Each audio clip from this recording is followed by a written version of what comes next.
don't see my video anymore. So this is where we've been. So in our last class, one of those wonderful messages, I'm going to turn off my video because it says that my internet connection is unstable. So let me just stop my video and that might help the bandwidth. All right, so the very first thing we did when we started our hypothesis testing was we did the z-test for n equals 1. We didn't really call it that. We just called it the, hang on a second, I want to get a blue pen instead of red.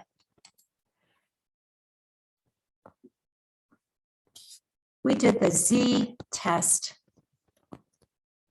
for n equals 1. And we didn't really call it that because we were just learning about it and we didn't need to confuse things with those letters, right? And so the sample, in other words, was just one individual. And we called that, so I'll write n equals 1 person, although it might have been an animal or something like that. And we called that one person, we named that one person X.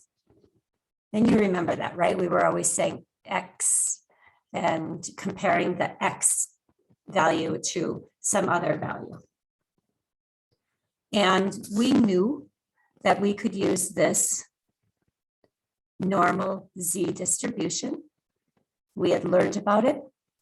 And we started marking 0, 1, 2, -1, -2 for the Z-scores. You remember all this. And then we also started marking the raw scores on here. So we would put the raw scores maybe below, right? We didn't have to do anything else. So whatever these numbers were below, we would write them in. And you guys got really good at that. Then we went on and we started to add a little bit to this problem. We still were doing z-tests. This is what we just finished, but we were using n greater than 1. So the sample, instead of being 1 person, it was n greater than 1 person, or animal, whatever it might have been. And we knew that we had to calculate the mean for that group. And so that group,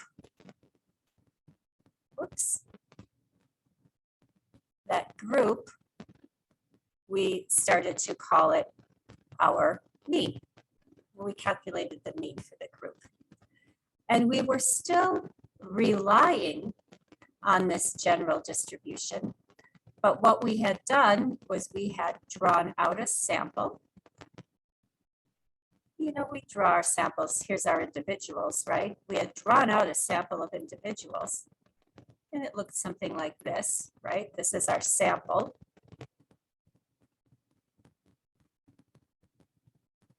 But our sample had more than one individual. So instead of taking this nice distribution of individuals that we had before, we had to use the distribution of means, which means that we just had to take a whole bunch of samples of n greater than 1, lots and lots of samples, and plot the mean. And so we did something like this. We made up a distribution where we had imagined the means for all these different samples. What would the mean be if we drew a whole bunch of samples of n equals 9 or whatever it is, and we plotted all their means, and we came up maybe with a distribution that looked more like this, a much taller, skinnier distribution, because we were just plotting means. We still had our 0. We still had our 1 and our 2 for the standard deviations, but they were a lot skinnier now. So there's still our 1 and there's still our 2, but the values of those are a lot skinnier. So to be more clear on what I mean by that,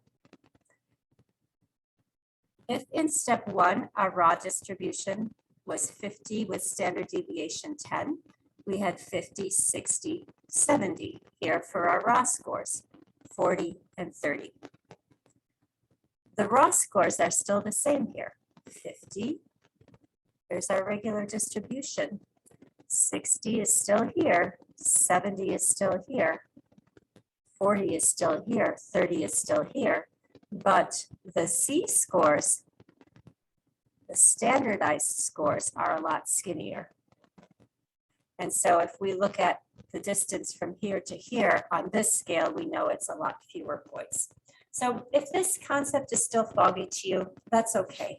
We're just going to go forward and you'll know how to calculate it and that'll be fine. What we're doing now is taking this a step further. So now we still have, we're going to do what we call a t-test.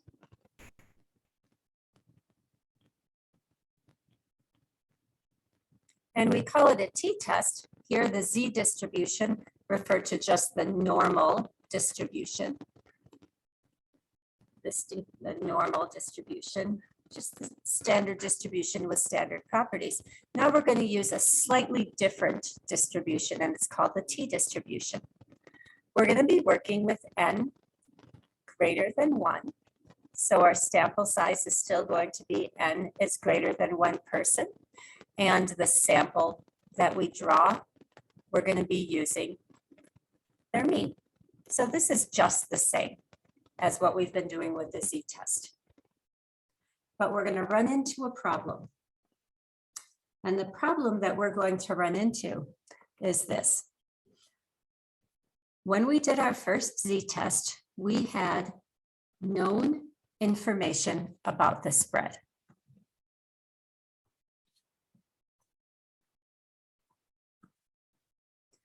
We had known the standard deviation. It was given to us.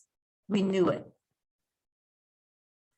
When we came to this next z-test that we've just finished, still, we knew the standard deviation. Somewhere along the way, someone had given a lot of information about spread.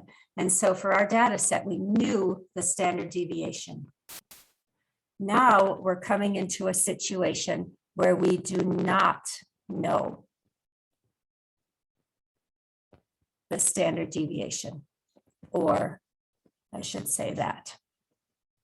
And this is a big problem because how do we know what the comparison distribution looks like if we don't know the standard deviation? And so that is what a t-test is all about in a nutshell. It's just like a z-test, except we don't know the standard deviation. So we have to figure it out in some way. So we are still starting out with a normal distribution.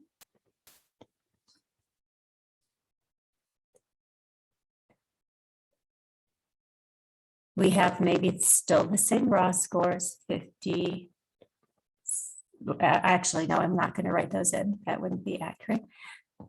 We start out with still this population that we assume is normally distributed. And from this population, just like before, we've drawn a sample of individuals of a certain size. Let's say we've drawn a sample of 10 individuals.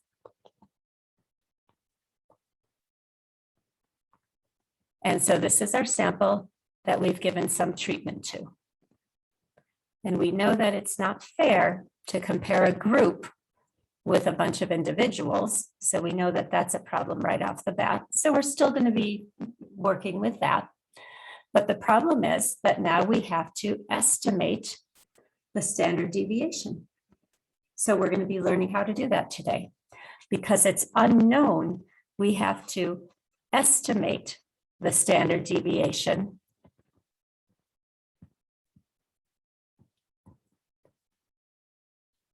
from the sample that we drew.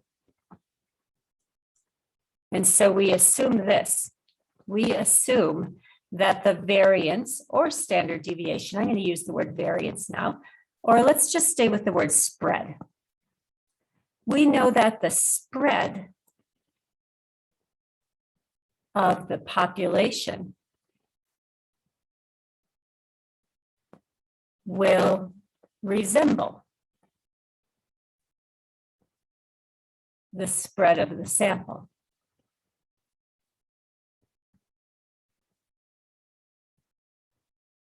And so we're going to use our sample to infer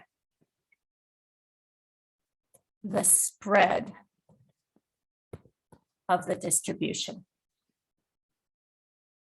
You won't kind of get this right now, so I'm giving you a picture of what we're doing. And then once we have inferred the standard deviation, because we're just inferring it, we don't call it this anymore. We don't use that nice mu symbol because that means it's a known standard deviation. We're not using that symbol anymore. Now we're just going to name it S because we're going to be estimating it. Equals an estimated standard deviation. So that's the basic first thing that's going to be different is we're just going to estimate the standard deviation. Once we know S, we're going to do the same thing that we did here. We're going to figure out our distribution of means. We're going to take a whole bunch of means of sample size X equals 10. We're going to imagine what their distribution would be.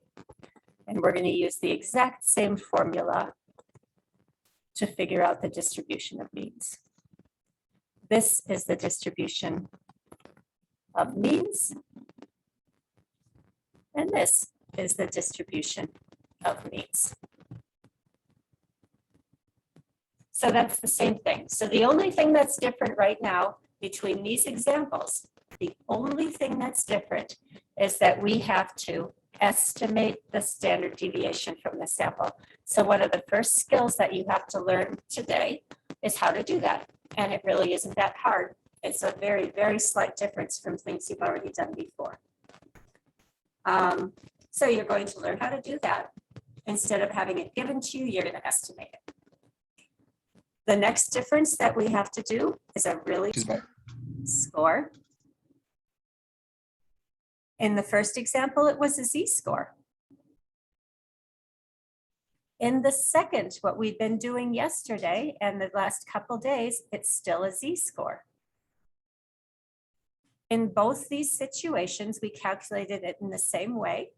But in the first instance, we were just using n equals 1. So we used z equals x minus. Perfect. So your screen's not sharing. Oh, thank you.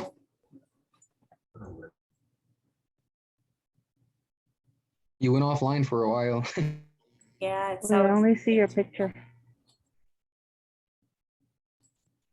We also can't really hear you too. You can't, oh no. Has that been true all this time? You couldn't hear me?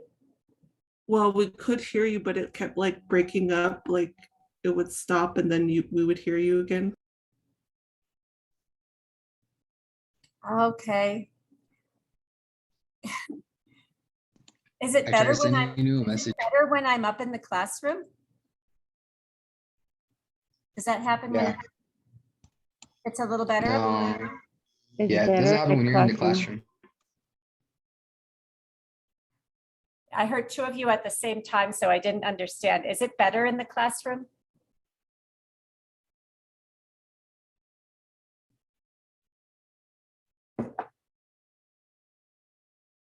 If it is, then I'll go to the classroom. So are you able to hear me at this time? It's better in the class because you're choppy. Okay. Next week, it'll be good. You won't have any problems. The following, because I'm going to be teaching from a place with very strong internet, the following week, I'll go up to the classroom. I apologize. I didn't realize it was really problematic from here. So I am sorry that this is troubling for you, and we'll get to the classroom next time around. It looks like it's strong at this moment, so I'm going to keep pushing forward here. So what I was showing you were some of the differences, and I want to get into the work here. So I'm just going to kind of review what I was showing you here. I was showing you that the first thing we did, this was the distribution that we were using. Next, I was showing you the difference in the spread. And I showed you that in the first instance, we knew the standard deviation. In the second instance that we've just finished, where we have n larger than 1, we knew the standard deviation it was given. But in this third instance, we are going to begin estimating the standard deviation based on the sample. That's the only difference. That's the main thing you have to learn in this chapter. I was showing you that to calculate the standardized score,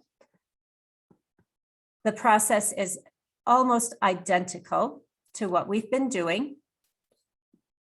The standardized score is either the z-score or the t-score. It's just when we put it into that continuum of 0, 1, 2, -1, -2, that's the standardized score.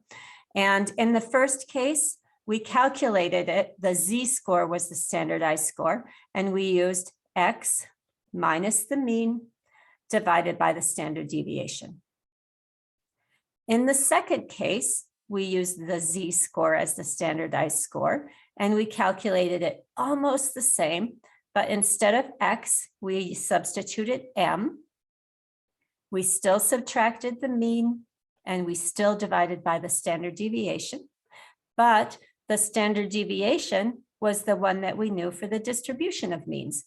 It was this little standard deviation in the green instead of the broader one.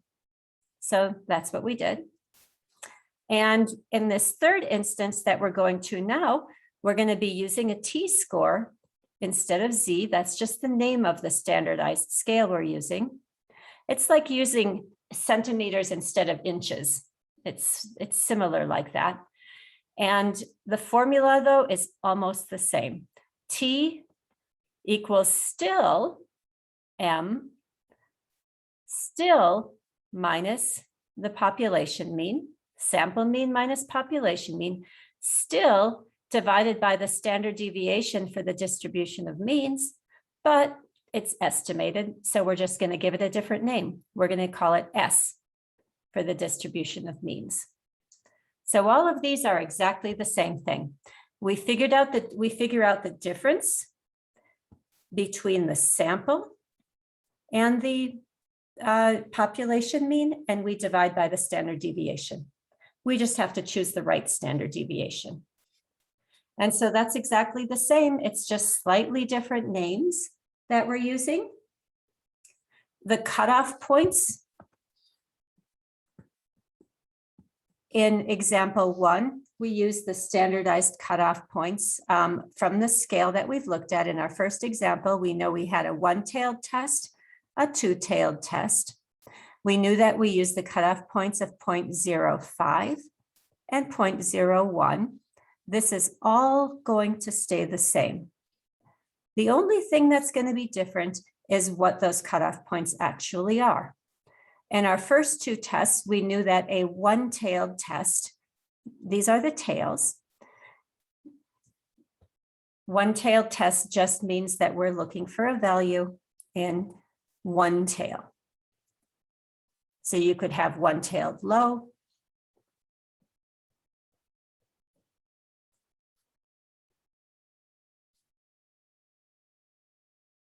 and the cutoff points were the same. I can see my signal has weakened. The cutoff points were the same. So we could have a 1.64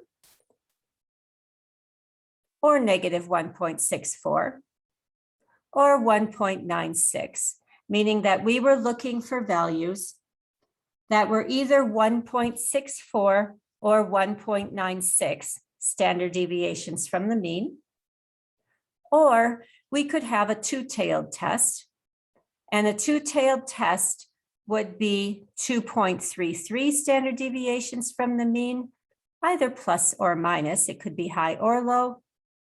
Or if we're looking for only 1% chance of making a mistake, then we would be looking for 2.54 standard deviations from the mean. This is the exact same scale that we use for the z-test that we've just been using. the cutoff points are identical. Our cutoff points are going to change for this third example, but the concept will be still the same. We're still going to look if we have a one-tailed or a two-tailed test. Same exact thing. We're still going to know whether we have 0.05 or 0.01, but we're just going to have to look it up each time because it's going to depend on the number in the sample.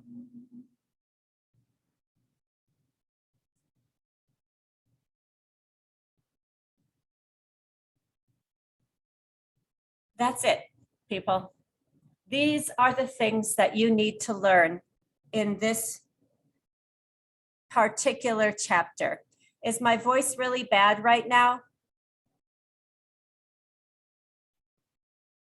Kyle, I often hear you speak. Is my voice really bad right now? No, it's good. Oh, good. These are the things you have to learn. You have to learn how to estimate the standard deviation. You don't have to learn anything new here. You already know it. You just have to change to this little name. And you have to learn how to look up your value.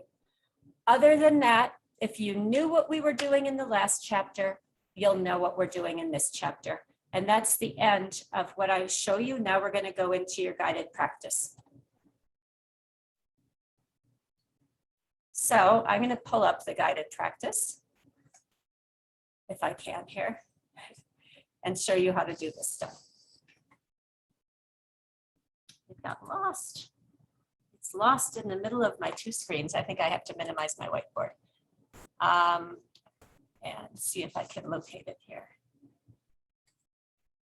There it is. Okay, so our guided practice looks like this. The first thing you're going to see is well, our practice is the same as the guided practice. And you're going to see all of this stuff and you're going to be, kind of, it's going to be like, what is all this? But all I did to help you get started on this is to set out the objective. So your first objective in your practice problems, I'm going to actually get the practice problems out instead of this guided practice. So you're seeing exactly what I have. So all I did is set this up so that you have like a key of what I just told you. And so everything I told you is just in one place. So this is what you're going to see. And so I just told you these are the rules. If n equals 1, if you're looking in a problem and you see that n equals 1, here's your checklist. You look in the problem, you see, oh, n equals 1.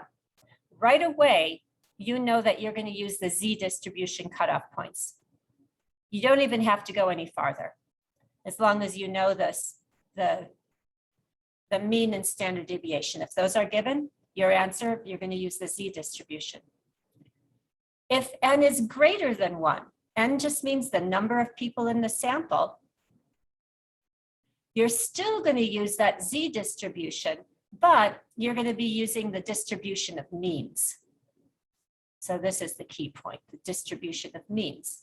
So if you look in the problem, you see n is greater than 1, but you see, oh, they tell me what the mean is, they tell me what the standard deviation is, then you're going to use this z distribution with a distribution of means.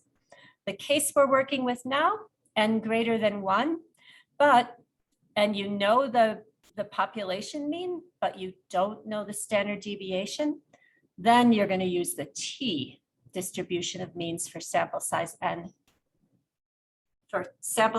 minus 1, and we'll talk about that shortly. So let's look at this example here in my work. So I'm going to read this to you, and then we'll go into your practice problems. We have our checklist now. We're looking to see what n is. We're looking to see what the standard deviation is, if it's given, and we're looking to see if the population mean is given.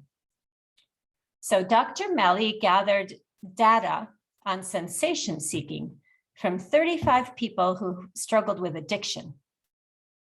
And she compared those scores to sensation seeking for people in general. The mean scores for sensation seeking were right here, they're given. Mean is 5.5, standard deviation 1.5. Those people who struggled with addiction had sensation seeking scores of 6.7.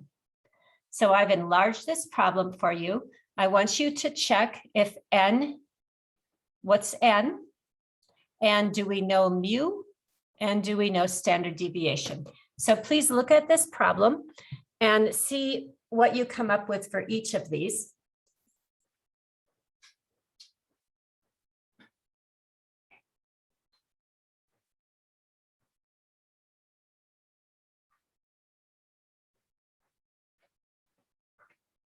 All right, did anyone able to see what N is in this problem? And we really only need to know, is it 1 or is it greater than 1?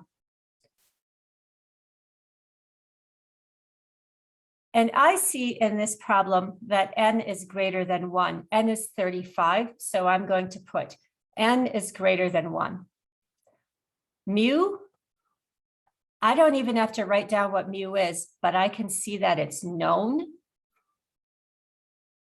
And I can see that standard deviation is known. And so if I go back to my key, I can see that in a situation where N is greater than 1, right here, where the population mean is known and where the standard deviation is known, I'm going to be using the Z distribution, and I can just say the Z distribution of means. So I'll just write it like that. So to answer this question, I am just going to write, I know what we're going to use. We're going to use the Z distribution of means, because we're going to be having that distribution made up of means of that same sample size. We'll do one more on here, and then we'll go to your guided practice. And then I'm going to expect you to answer these questions. Abigail, first off, let's write down what we're looking for. We're looking to see if N is greater than 1. We're looking to see if mu is given. We're looking to see if standard deviation is given. Abigail read that the average reading test scores for 3rd grade students in her city was mu equals 72. She thought that the children in her daughter's class were very strong readers because the teacher was remarkable. She discovered that the average reading test score in her daughter's class of 22 students was 75. So in this problem, I know N refers to a number of individuals, and I see here 22 students. So I know that 22 is greater than 1, so I can fill in this case, N is greater than 1. Here, I'm told mu is 72, but even if I wasn't, I could tell because it says the average reading test score for 3rd graders in her city. But here we're even told it's 72, so all we have to do is it's known. It's there. Is the standard deviation there? I read this problem all through again, and I do not see any number linked to standard deviation. I see that we have this 75 here, but what it refers to is the average reading test scores in her daughter's class. That's not any standard deviation. So I have to conclude that the standard deviation is unknown. What distribution should she use for the comparison distribution if N is greater than 1? Mu is known, but standard deviation is unknown. I have to use, here it is, N greater than 1, mu is known, standard deviation is unknown. I have to use the T distribution of means for sample size N equals 1. I'm going to write that answer down. This is, again, not the same problem because we're going to do yours in a minute. T distribution of means for n minus 1 sample size. Don't worry about that -1 yet. We haven't talked about it yet.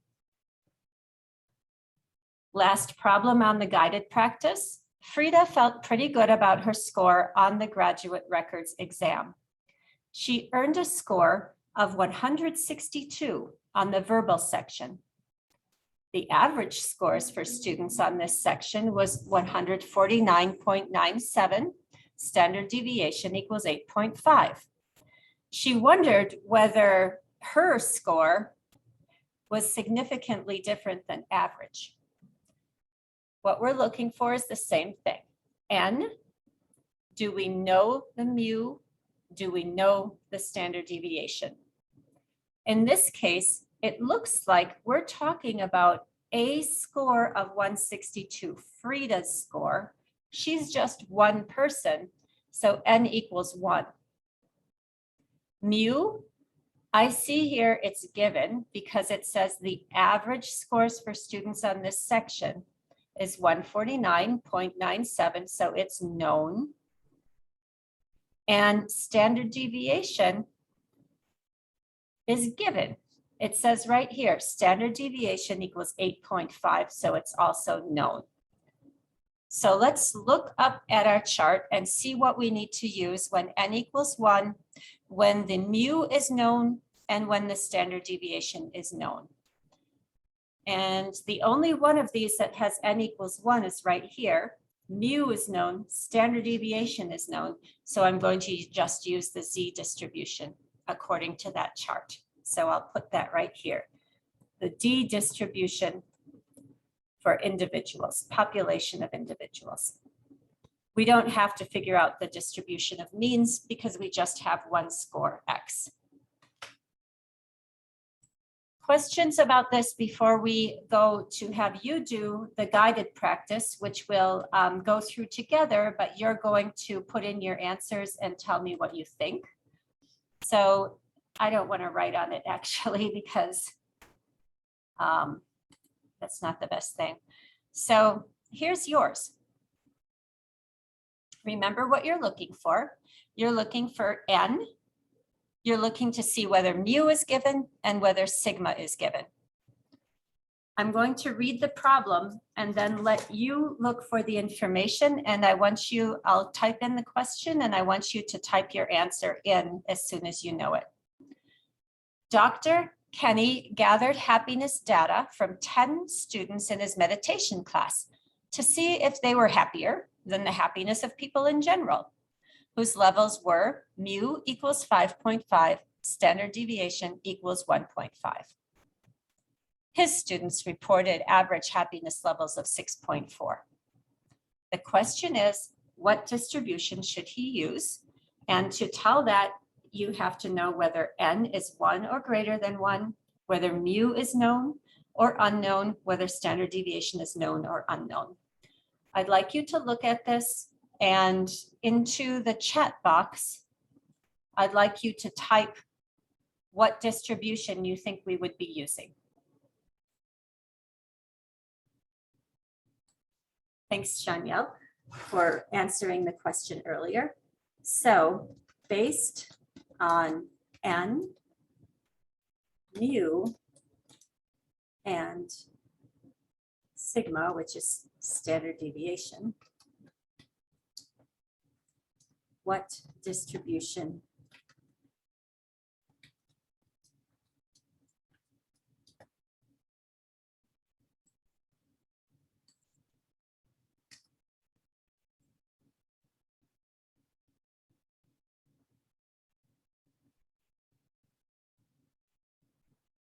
Kiana, good. You can write that in if you have your homework out. That one will be done for you.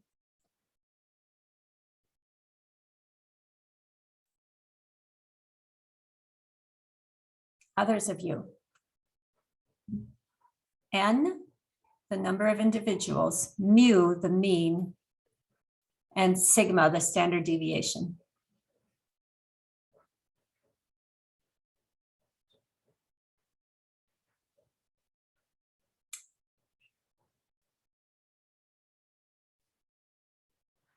Shanielle, you are correct in one way, but you have to be more specific because check your N.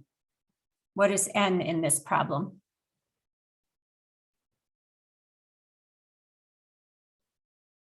Remember, we cannot compare means for groups, like a group of 10 with a bunch of individual scores. That would be like sort of like taking a relay and taking like, yeah, good. You have the correct information, Arthine.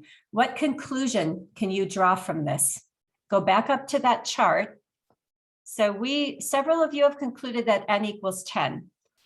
So we have to rule out just the plain old Z distribution. N is greater than 1. So we know it has to be either the Z distribution of means or the T distribution of means.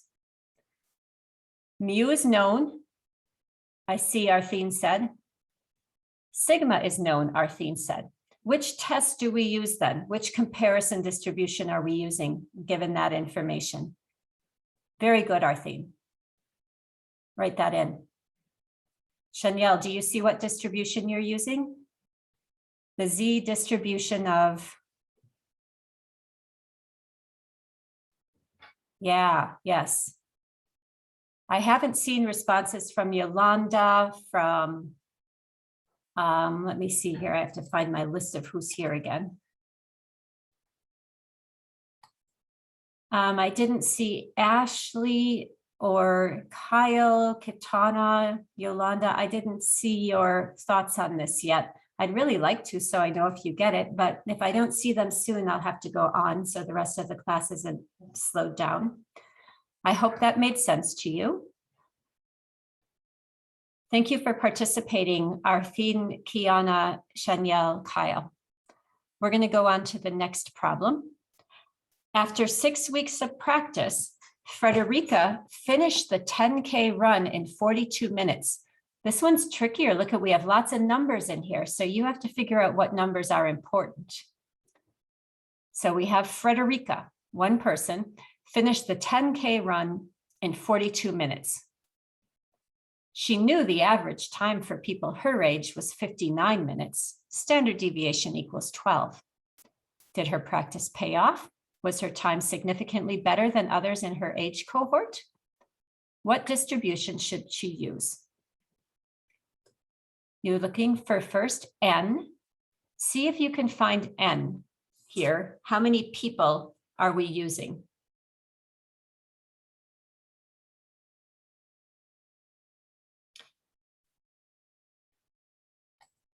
I'm going to ask you to type in, please.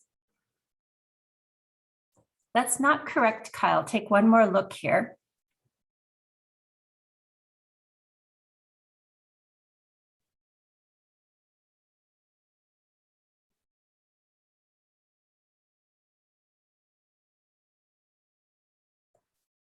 What are we trying to figure out here? It sounds to me, yeah, Shanielle, and yes, Arthine. But we have a little bit of a tricky thing there because you said mu is unknown, but what does mu refer to?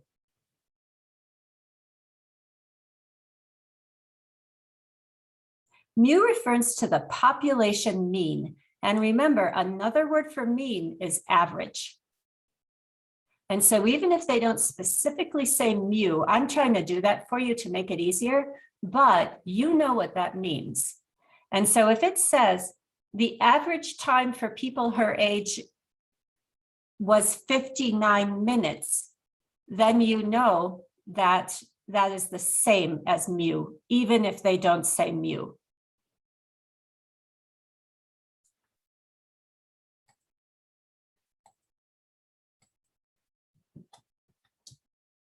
Kitana, you are correct.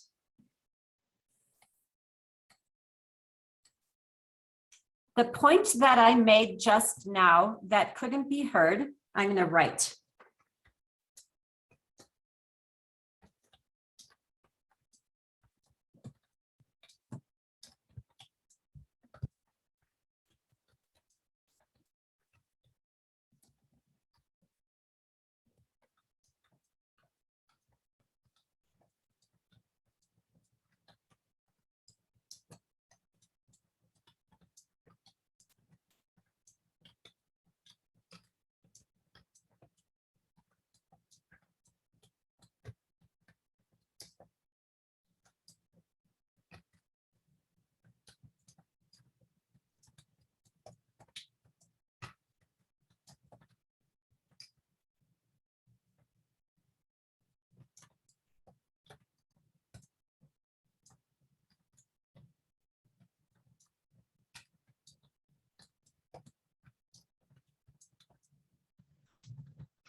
Shanielle, you are correct.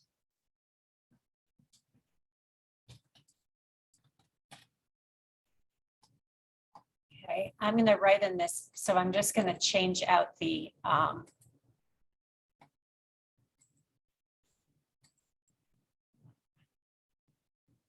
sorry, hang on, let me just. I'm just going to save this as a different name so that it's not linked.